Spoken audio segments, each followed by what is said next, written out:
that the chairman and managing director of SBI shall file an affidavit on or before 5 p.m. on Wednesday, date डाल दो, that SBI has disclosed all details of the electoral bonds which were in its possession and custody, and that no details have been withheld from disclosure. क्या आपने कभी सोचा है कि राजनीतिक दलों को उनके चुनावी अभियानों के लिए पैसा कहां से मिलता है?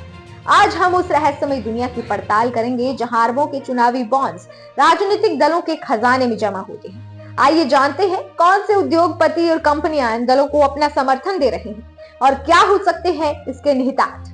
नमस्कार, आप देख रहे हैं एयर न्यूज। चुनाव आयोग द्वारा पेश किए गए आंकड़ों ने चुनावी बॉन्ड्स के माध्यम से राजनीतिक दलों के बीच धन के वितरण पर व्यापक दृष्टिकोण प्रदान किया, जिसकी राशि एक विस्मयकारी 12,146 करोड़ रुपए है। ये खुलासा, जिसमें जारी किए गए कुल बॉन्ड्स का लगभग 74% शामिल है, सुप्रीम कोर्ट के एक आदेश के बाद संभव हुआ है, जिसमें भारतीय स्टेट बैंक को ये जानकारी प्रदान करने के लिए बाध्य किया गया था। खुलासे में ये बताया गया है कि भारतीय जनता पार्टी सबसे बड़ी लाभार्थी के रूप में उभरी है, जिसने चुनावी बॉन्ड्स के माध्यम से जुटाए गए कुल फंड का लगभग आधा हिस्सा अपने नाम सुरक्षित किया। भाजपा को मिले प्रमुख योगदानों में हैदराबाद स्थित मेगा इंजीनियरिंग और इंफ्रास्ट्रक्चर शामिल है, जिसने 584 करोड़ रुपए का भारी योगदान दिया। वहीं क्विक सप्लाई चेन ने 375 करोड़ रुपए और खनन समूह वेदांता लिमिटेड ने 230 करोड़ रुपए दिए हैं।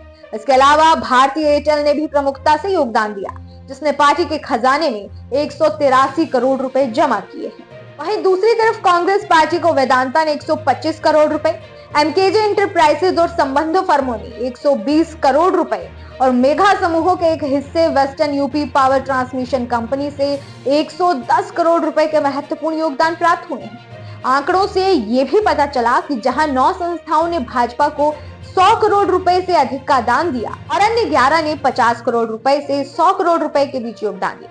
कांग्रेस के पास केवल 3 दाता थे जिन्होंने 100 करोड़ रुपए का आंकड़ा पार किया और एक अतिरिक्त 3 50-100 करोड़ रुपए की श्रेणी में थे।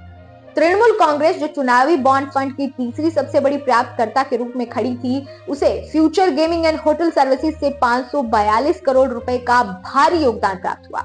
इसके बाद आरपीजी संजीव गोयनका समूह की 28 करोड़ रुपए भी मिले।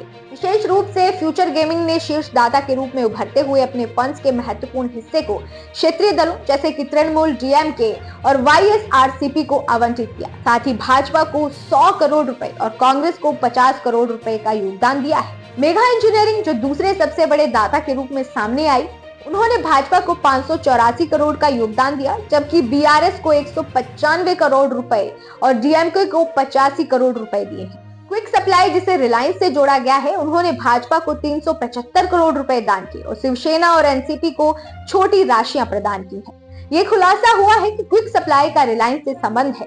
हालांकि बाद में रिलायंस ने स्पष्ट किया है कि ये उसकी सहायक कंपनी नहीं है। क्विक सप्लाई के महत्वपूर्ण योगदान मुख्य रूप से भाजपा को गए, जबकि अन्य राजनीतिक संस्थाओं को मामूली आवंटन किए गए हैं। ये डेटा 12 अप्रैल 2019 के बाद खरीदे गए बॉन्ड से संबंधित है, जो सुप्रीम कोर्ट के निर्देश के अनुपालन में है, जिसमें एसबीआई को इस तारीख के बाद से लेन देन के लिए ही दाता और प्राप्तकर्ता के विवरण का खुलासा करने का निर्देश दिया गया था।